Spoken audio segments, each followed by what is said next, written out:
Monsieur le maire, bienvenue dans C'est-à-dire.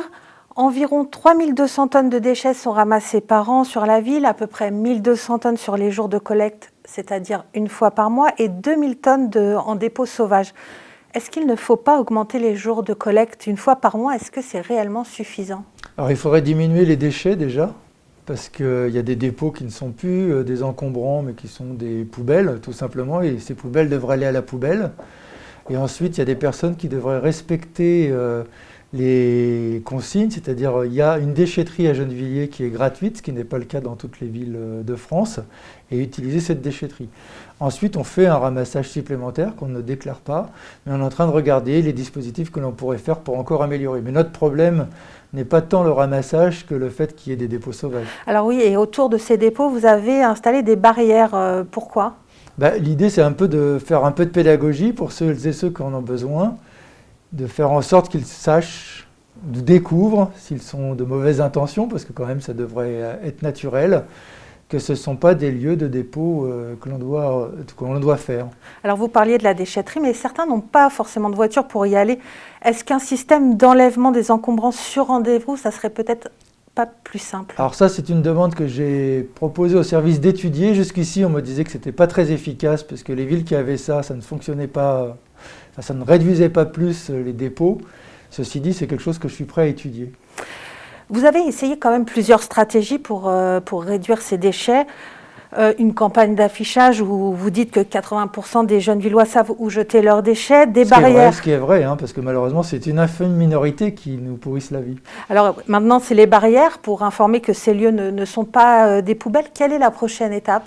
On va continuer à mener une campagne pour faire prendre conscience. Il y a la vidéo-verbalisation. J'espère que dès qu'on aura l'accès aux images par Gennevilliers, parce qu'aujourd'hui, il n'y a que la police nationale qui a accès aux images. Mais si nos agents avaient accès aux images, on pourrait aussi retrouver des personnes qui font des dépôts sauvages. Est-ce que vous êtes prêt à être plus répressif? Je viens de le dire. Si on peut par la vidéo-verbalisation, alors c'est plus compliqué parce qu'il faut trouver les gens et après aller les voir pour leur signifier qu'ils retirent, parce qu'il y a des lois quand même, donc il faut d'abord faire une signification à la personne qui a fait un dépôt pour qu'elle retire ce dépôt. Si elle ne le retire pas, elle est verbalisée.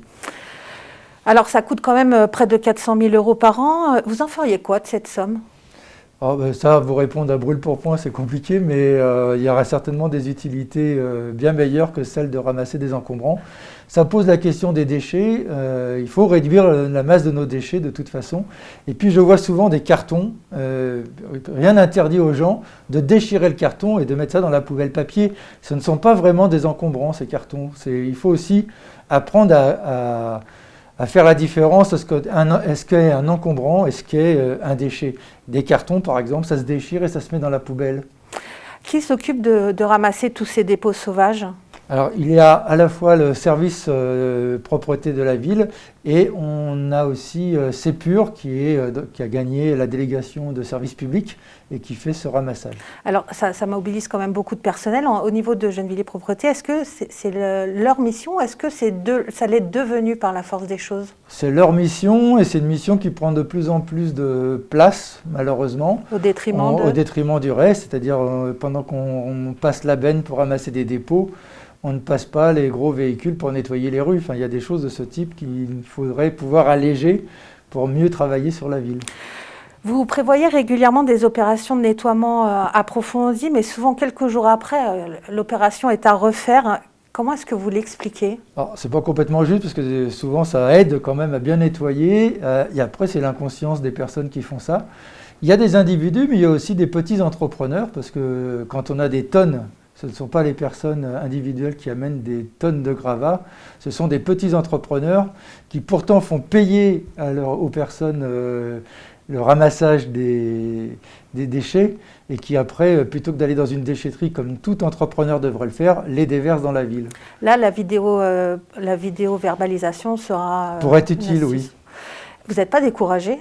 Non, ça ne sert à rien d'être découragé, il faut se battre pour arriver à avoir une ville propre. Notre volonté, c'est d'avoir une ville propre. On devrait avoir dans les prochaines semaines un projet pour encore améliorer notre dispositif de propreté. C'est Zineb Zouaoui qui pilote ce dossier et quelque chose passera en majorité municipale sur ce sujet. On va suivre. La prolifération des déchets entraîne la prolifération des rats. D'ailleurs, vous prévoyez bientôt une campagne de dératisation. Est-ce qu'elles sont suffisamment régulières? Oui, on en a même maintenant, nos prestataires nous disent que ça ne sert à rien d'en faire plus parce que on peut pas, les rats, s'ils ne mangent pas les déchets, ils ne les mangeront pas plus si on en met davantage. Ça a à voir avec les déchets. Si les gens mettent des déchets, le rat préférera se nourrir de la nourriture du sac poubelle plutôt que de se nourrir du piège que l'on va installer. Et donc on fait des campagnes extrêmement régulières. La prochaine campagne va avoir lieu à partir du 12 octobre. Là, c'est avec l'établissement public territorial, le territoire, qui va faire les réseaux. Et donc nous travaillons à coordonner le territoire qui va faire les réseaux souterrains avec l'office HLM et la ville pour faire la surface. Et j'ai fait une réunion la semaine dernière avec les services parce qu'on est encore en recherche de quelque chose qui fasse peur aux rats. Parce qu'au-delà de la prolifération, on a un problème aujourd'hui dans toutes les villes d'ailleurs, c'est que les rats ont pris l'habitude de vivre en surface. Et il faut arriver à faire en sorte que le rat ait peur de vivre en surface et retourne en souterrain. Et troisième chose qu'on a décidé la semaine dernière, c'est qu'il n'y a pas une démolition qui ne se fasse sans qu'il y ait eu le mois précédent, une dératisation sur le lieu de démolition pour éviter que les rats, en s'enfuyant, se réinstallent ailleurs. Oui, parce que si vous réalisez une campagne d'un côté, ils s'échappent pour aller de l'autre, oui, finalement. Et puis avec l'office, le Geneviève Habitat, c'est poursuivre le travail d'isolation de ces bâtiments pour faire en sorte que les rats ne puissent pas rentrer, notamment dans les caves et les sous-sols. C'est quelque chose qu'on va poursuivre. Alors, mais comment est-ce que vous expliquez que tout le monde ne comprenne pas l'importance de l'hygiène et continue à faire preuve d'incivilité? Alors, je suis désolé, je ne peux pas l'expliquer. Donc c'est un travail qu'il faut continuer à faire pour convaincre, soit par la répression et par la prévention. Les deux aspects doivent se mettre de pair. Il y a la pression sociale aussi. Moi, je dis aux gens, quand vous voyez quelqu'un déposer un sac là où il ne faut pas, il faut lui dire, il faut montrer votre réprobation. La pression sociale, ça sert aussi à ça. On arrête là, on se retrouve la semaine prochaine dans C'est-à-dire.